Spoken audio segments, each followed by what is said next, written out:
자, 이제 지금부터는 익명, 프라이버시 관련된 기술들을 살펴보겠습니다.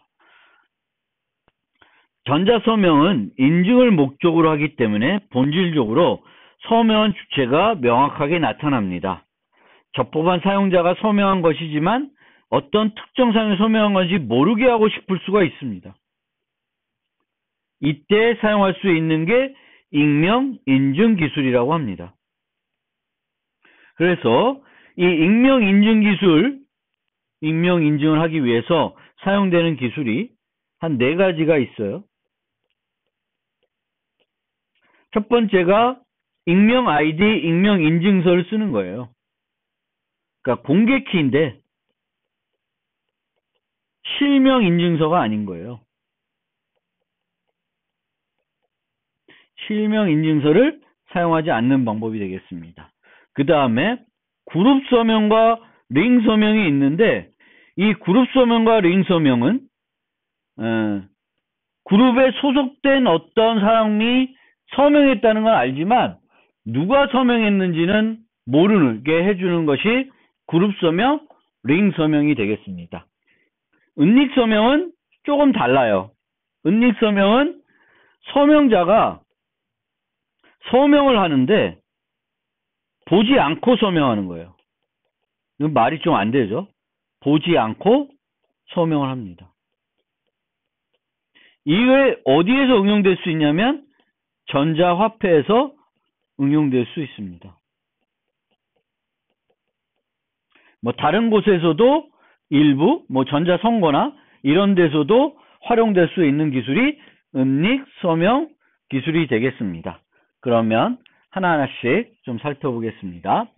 익명 인증서 또는 익명 아이디. 여기서 익명 아이디라고 하면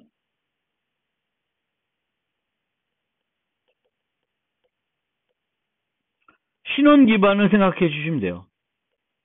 원래 신원 기반에서는 사용자의 신원 정보, 우편, 전자우편, 이메일 주소로 공개키를 만들어서 쓰는 그런 방식인데 그렇게 사용자가 식별할 수 있는 신원 정보 대신에 익명 아이디를 이용하는 거예요. 익명 인증서는 그 공개키와 연관된 공개키와 연관된 사람이 소유주가 익명으로 하는 겁니다. 그래서 전자서명은 공개키 기반 기술이고 크게 인증서 기반과 신원 기반으로 나눌 수 있고요. 인증서 기반의 방식의 경우에는 인증서에 보통 사용자 실명을 이용하고 이 실명과 공개키를 연결시킵니다. 그런데 실제로는 사용자 실명 대신에 다양한 용도로 활용 가능할 수 있습니다. 예를 들면 실명 대신에 역할 인증서라는 거에서 한기대 총장 인증서 이런 걸 만들 수도 있죠. 근데 이거는 총장이 누군지 모르진 않겠죠. 이런 거 또는 컴퓨터공학부 교수 인증서. 그러면 이거를 다 발급을 해줘요. 교수들한테. 그러면 어떤 교수가 했는지는 모르는 거죠. 근데 약간 좀 다를 수는 있어요. 어쨌든 꼭 우리가 이렇게 실명을 공개키와 연결시킬 필요는 없어요. 그냥 애플 공개키. 그럼 애플이면 또 애플 회사 같은데 어쨌든 사과라는 것과 공개키 연관시키면 사과라는 이름으로 아이디로 발급받은 사람이 서명했다는 건 맞지만 이게 누군지는 모르는 거죠. 그래서 프라이버시를 위해 인증기관이 실명 대신에 익명 인증서를 발급할 수 있습니다. 그런데 이때도 우리가 프라이버시를 생각할 때 뭘 생각해야 된다 그랬어요? 항상 불관찰성,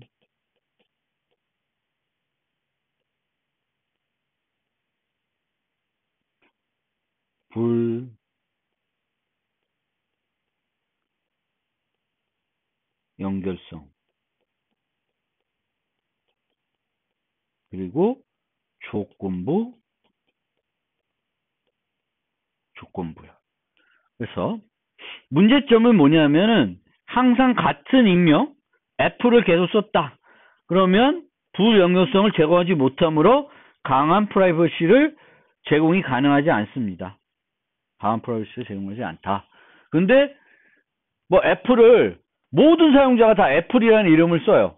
그러면 그건 또 다르겠죠. 또 다른 거예요. 이 문제점을 해결하는 한 가지 방법으로는 다수의 익명인증서를 발급해서 사용할 수 있습니다. 그럼 나는 뭐 여러 개를 받는 거죠. 애플도 받고, 바나나도 받고, 뭐 그레이프도 받고 해서 막 쓰는 거예요. 그러면 이게 애플이랑 바나나가 같은 사용자 건지는 알 수 없죠. 애플을 썼으면 계속 이제 문제가 되겠고, 이런 걸 너무 오래 쓰면 바꿔줘야 되니까 그런 문제가 있어요. 관리 및 저장 공간의 문제, 주기적 재발급 문제 등이 있습니다. 그리고 조건부 익명서 측면에서는 인증기관은 실명과 익명을 기록해 놓을 수 있습니다. 그렇게 해서 조건부 익명성을 제공할 수 있습니다. 익명 아이디. 신원기관의 경우에는 잘 알려진 신원 대신에 익명 아이디로 개인키를 발급받을 수 있습니다. 아까 얘기한 것처럼 이 경우 원래 신원기관 시스템 추구한 목표와 다른 형태가 됩니다. 왜냐하면 원래는 이 신원기반 시스템에서는 그 다른 사용자의 신원만 알면, 뭐 상진 koreatech.hnk만 알면 그 사용자의 공개키를 만들 수 있는데, 그 사용자가 이제 어떤 익명을 쓸지 모르니까 공개키를 내가 쉽게 만들 수 있는 건 아니에요. 그래서 그런 문제점은 있습니다. 하지만 익명 아이디 방식 경우에는 서명의 목적으로 익명 아이디, 공개키, 서명값을 함께 제시할 수는 있습니다.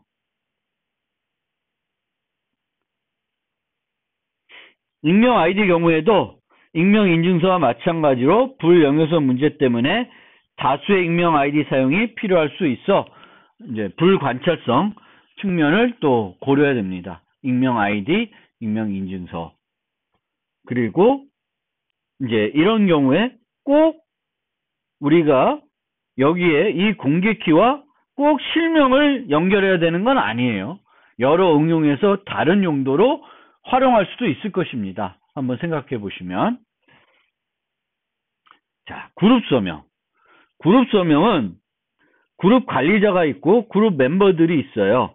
그러면 이 그룹 관리자는 각 사용자한테 그룹 개인키를 주게 됩니다. 이 그룹 개인키는 각 사용자마다 다릅니다. 그리고 그룹 공개키를 공개합니다.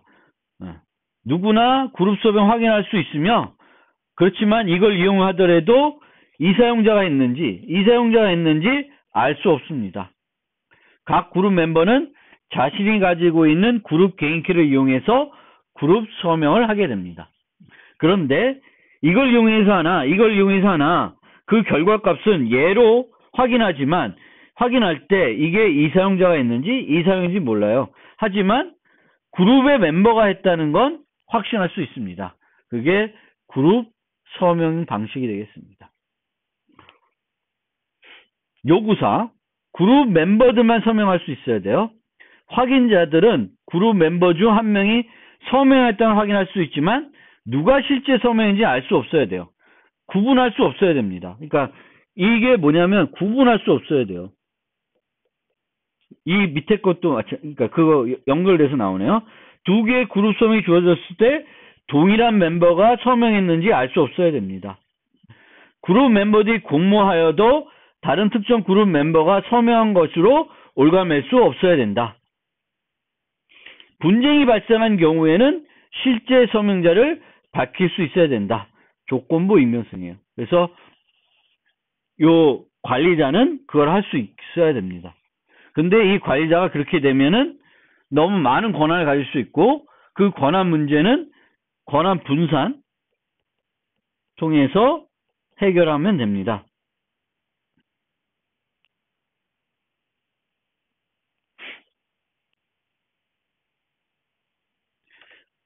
그런데 늘 이런 형태의 문제는 아까 계속 나왔지만 철의 문제가 문제가 되는 거죠. 이게 효과적으로 할 수 있어야 되는 거예요. 철회를. 그러니까 이 그룹 멤버가 탈퇴한다. 그럼 그 사용자는 더 이상 서명을 못 해야 됩니다. 그럼 그 사용자 썼던 키는 무효화돼야 되는데 그러기 위해서는 다른 사용자의 모든 키들을 바꿔줘야 하는 경우가 있고 그룹 공개 키를 바꿔야 되는 경우도 있습니다.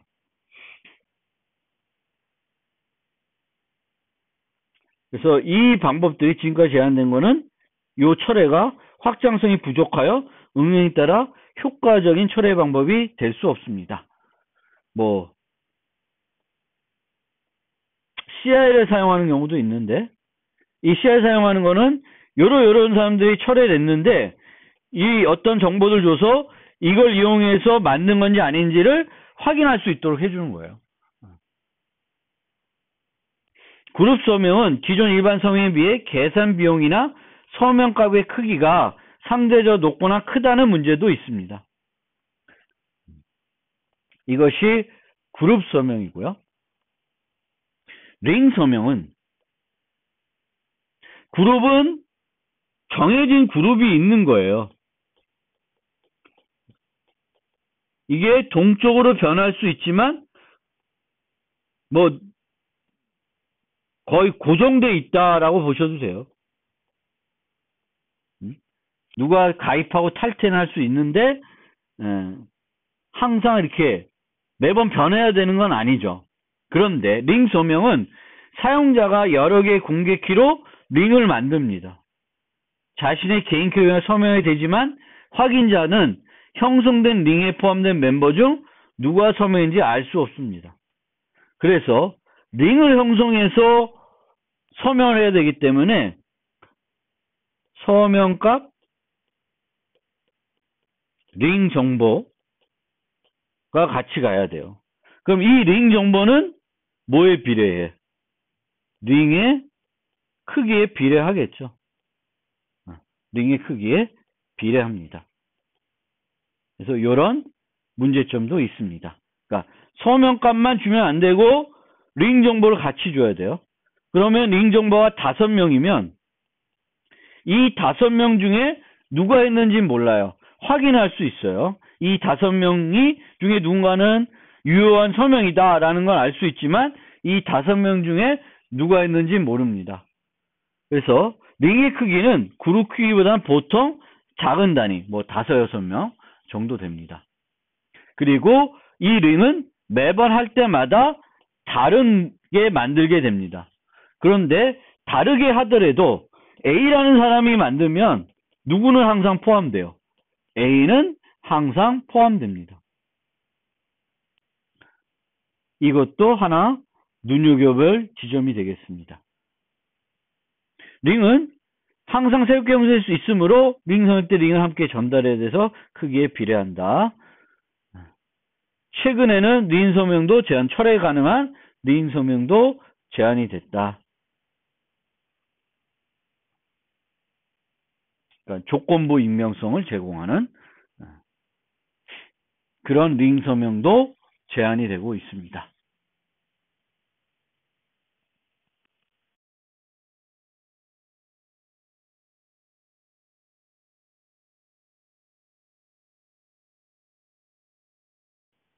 그 다음에 은닉 서명입니다. 은닉 서명은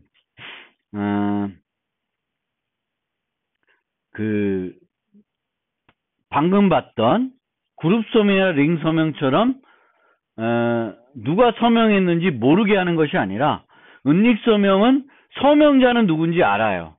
그런데 내가 나중에 봤을 때 이게 내가 누구한테 준 서명인지를 모르게 해주는 거예요. 그래서 본질적으로 서명자는 자신이 서명 내용을 알고 있습니다. 하지만 은닉 서명에서는 서명자는 자신이 서명한 내용을 전혀 알 수 없습니다. 이렇게 하는 이유는 이 사용자가 이 서명자부터 서명을 받는데 이 서명자는 나중에 이 서명을 A한테 줬는지 B한테 줬는지 C한테 줬는지 모르게 하는 거예요. 그래서 은닉 서명 프로토콜의 원리는 이렇게 됩니다. 종이를 넣고 13번이라는 종이를 넣어요. 그 다음에 먹지를 넣습니다. 그 다음에 봉투를 닫아요. 그러면 이 봉투는 내부 내용을 볼 수 없다고 합시다. 내부 내용을 볼 수 없어요. 그럼 서명자는 이 봉투 위에다가 서명을 합니다. 그러면 이 먹지에 의해서 서명이 이 종이 위에도 찍히겠죠. 그러면 나중에 이것을 사용하게 되면 이 값은 이 서명자의 유효한 서명이 됩니다.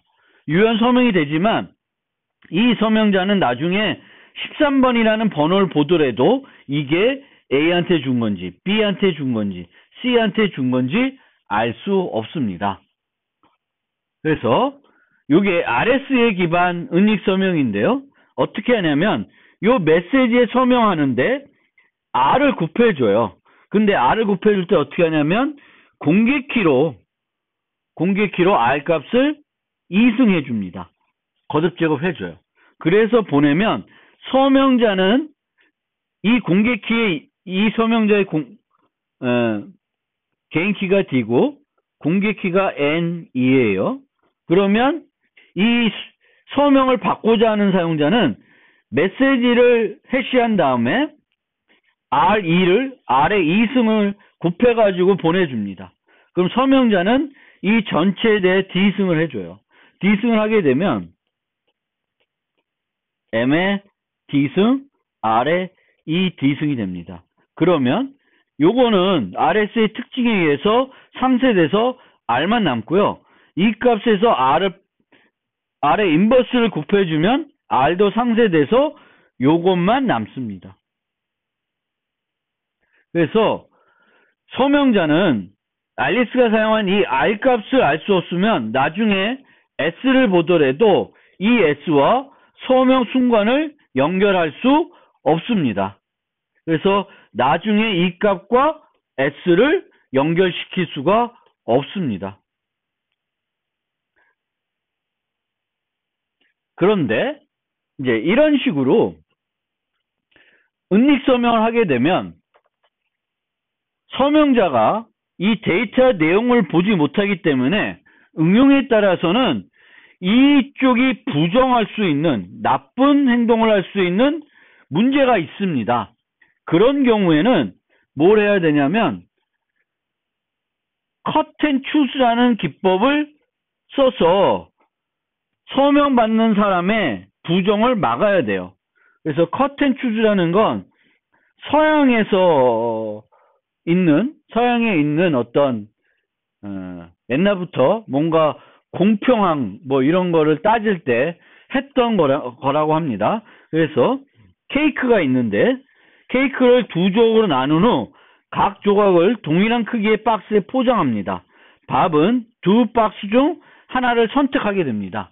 그러면 앨리스는 어떻게 컷해야 자기한테 이득일까요? 뭐 이게 사람마다 다르는데 손해를 보지 않으려면 정확하게 반으로 자르는 것이 가장 유리합니다. 왜? 늘 자기는 반만큼 먹을 수 있으니까요. 욕심이 많고 뭔가 이렇게 도전적인 거고 뭐 이렇게 배팅을 하기 좋은 사람들은 이만큼만 잘라서 한 박스에 넣고 이만큼을 다른 박스에 넣을 수도 있죠. 그러면 내가 이만큼만 가질 수도 있어요. 그런데 이제 그런 원리에서 cut and choose는 이렇게 나눌 때 앨리스가 정확하게 반으로 나눈다는 것이 이 cut and choose의 원리입니다. 그래서 공평히 나누지 않으면 본인이 손해될 수 있기 때문에 공평하게 나눈다는 게 cut and choose의 원리이고요. 그걸 어떻게 하냐? 요 하나의 서명 받을 때 10개의 봉투를 준비합니다.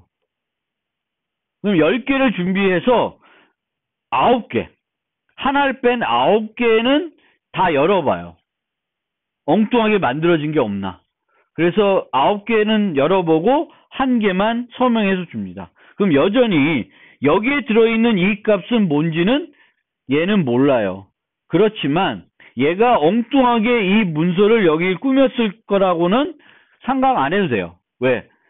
10%니까. 부정할 수 있는 확률은 10%예요. 10%. 90%는 부정할 수 없게 되는 거죠. 10개를 하면. 그런데 이 방법을 실제 정보기술에 프로토콜에 쓰면 줘야 되는 정보가 너무 많습니다. 그래서 컷앤추즈를 쓸 수 있지만 이 방법은 비용이 많이 든다. 그래서 이 컷앤추즈를 하지 않고도 이쪽 애가 부정할 수 없는 기법들에 대한 연구도 진행이 되었습니다.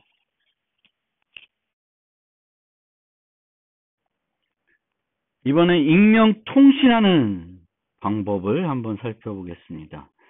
그러니까 익명 통신이라는 것은 트래픽 분석을 통해 교환되는 메시지의 소스 노드와 목적 노드를 식별할 수 없도록 메시지를 교환하는 통신 방식을 말합니다.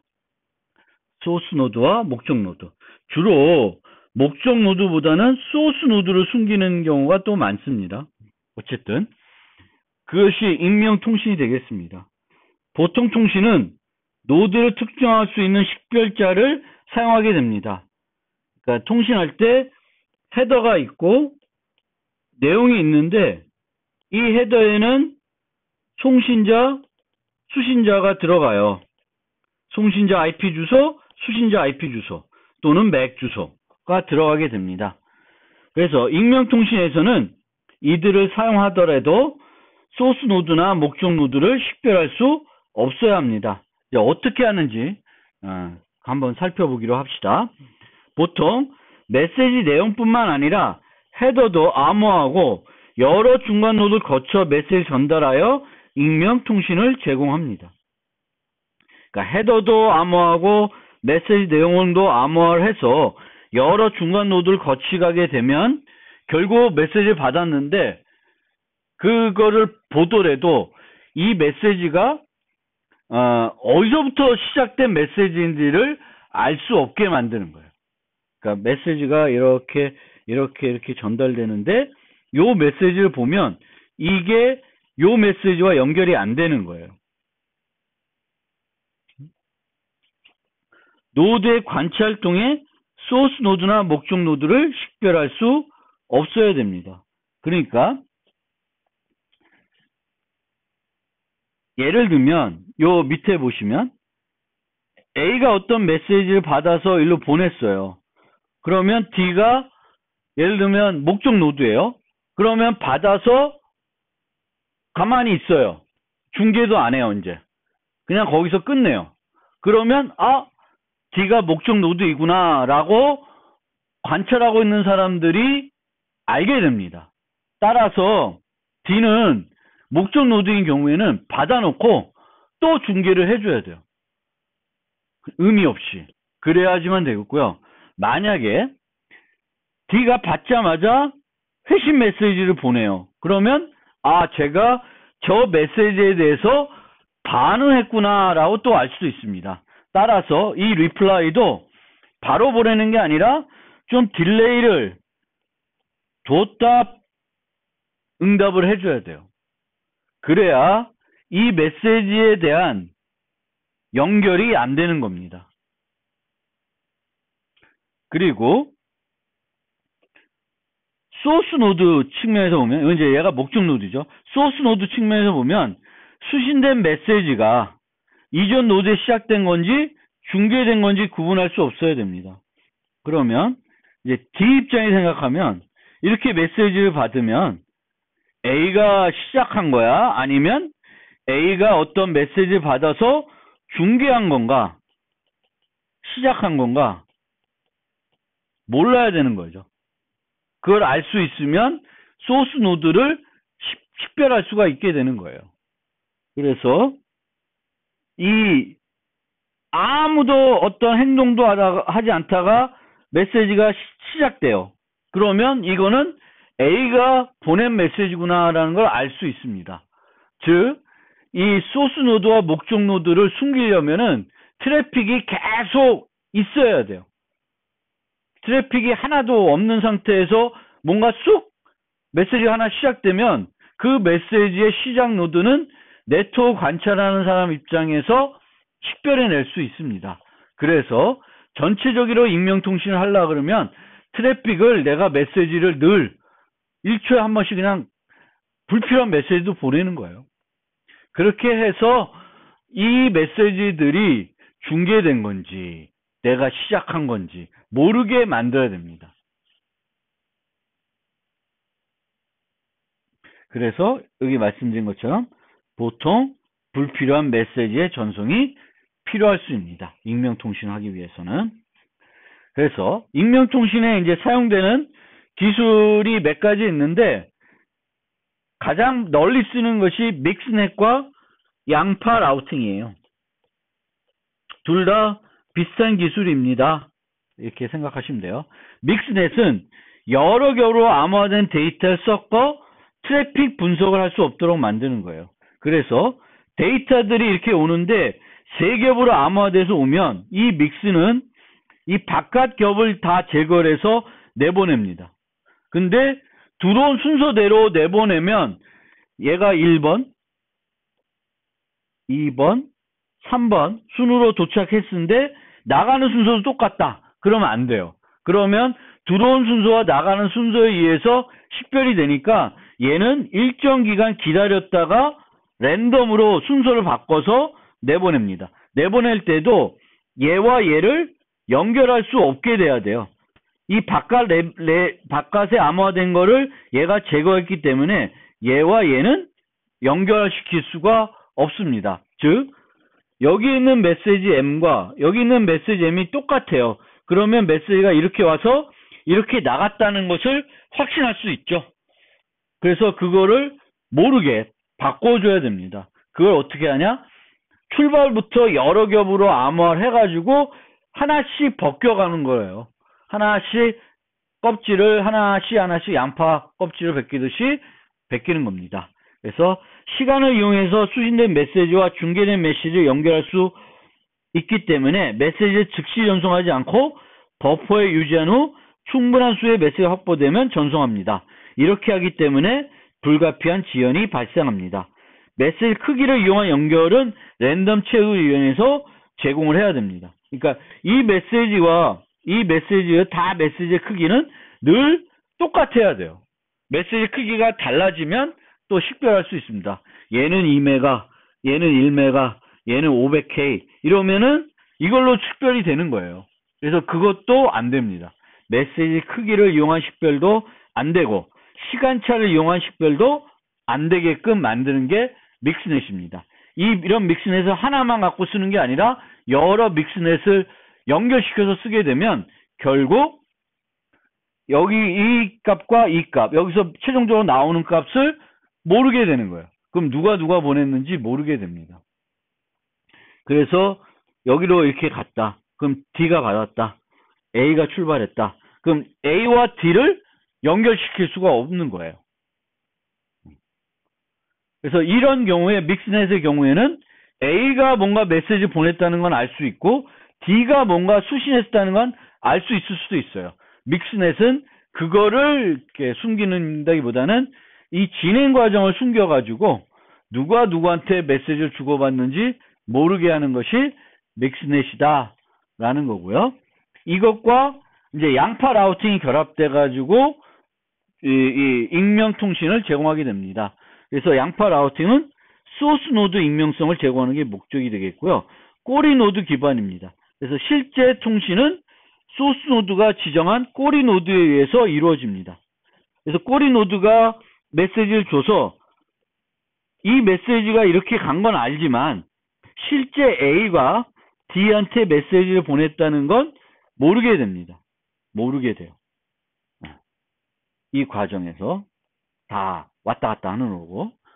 그래서 방법은 소스 노드는 키 확립을 위해서 양파를 구성해서 접니다. 양파를 구성한다는 건 이렇게 여러 겹으로 암호한다고 생각하시면 돼요. 그런데 이 양파를 하나씩 제거하려면 얘는 A가 얘는 중간에 있는 라우터가 B, C, D가 해야 된다는 거를 이 소스 노드는 미리 결정을 해야 됩니다.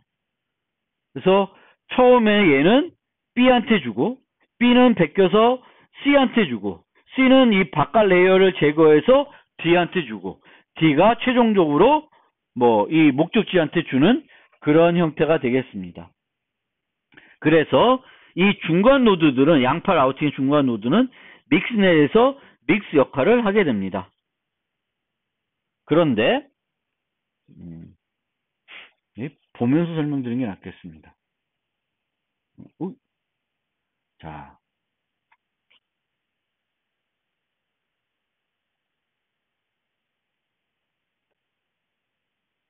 S가 있고 X가 있고 Y가 있고 Z가 있고 목적지가 있어요. 그러면 S는 양파를 만드는데 이게 두 가지 형태로 만들어요. 어떻게 되냐면 쭉 가서 쭉 돌아옵니다. 그래서 이렇게 갔다 이렇게 돌아와서 양파 라우팅을 하기 위한 키 확립을 하게 돼요.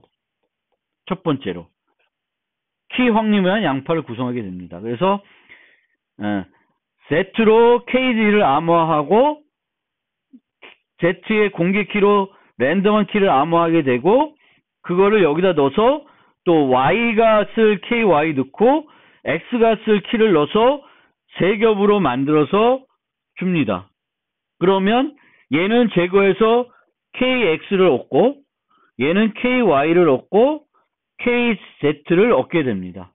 그러면 이 KX와 KY와 KZ로부터 키들을 두 개씩 만들어요.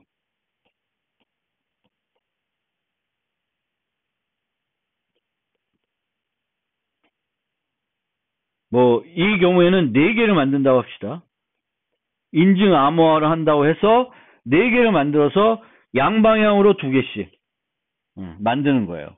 그래서 이렇게 키가 이제 확보됐으면 소스 노드에서 목적 노드로 데이터를 전송하는데 어떻게 하냐면 암호화해서 PZ, PY, PX 순으로 암호화를 하게 됩니다. 그럼 또다시 이렇게 암호화해서 이제는 실제 메시지 M이 맨 아래 들어가게 됩니다. 그러면 가면서 이제 제거돼서 여기까지 가서 얘가 목적지한테 메시지 M을 보내게 되겠고요. 이 거꾸로 오는 것은 또 거꾸로 만드는 게 아니라 얘가 암호하고 커지는 거예요. 커져서 다시 백으로 오는 형태. 갈 때는 이 겹이 제거되고 올 때는 합쳐져서 와요. 근데 이 경우도 시간차와 메시지 크기를 알 수 없게 여러 가지 패딩과 버퍼링을 해줘야 됩니다. 이게 이제 양파 라우팅입니다.